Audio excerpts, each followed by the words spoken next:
Ja, jaz sem napadala, res sem si želela odpeljati res čim bolj tekočo, čim hitrejšo vožnjo. Sem uživala, škoda tistega dotika, ampak mislim, da mi je uspelo večino stvari iz polfinala popraviti.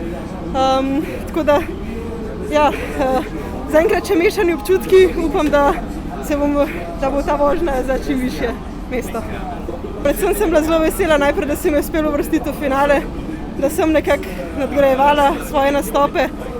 Sigurno je to fajn popotnica za naprej, ker sem se res skozi sezono nekako zelo lovila in sem vesela. Ne, v bistvu me je presenetilo, tudi računala nisem na to.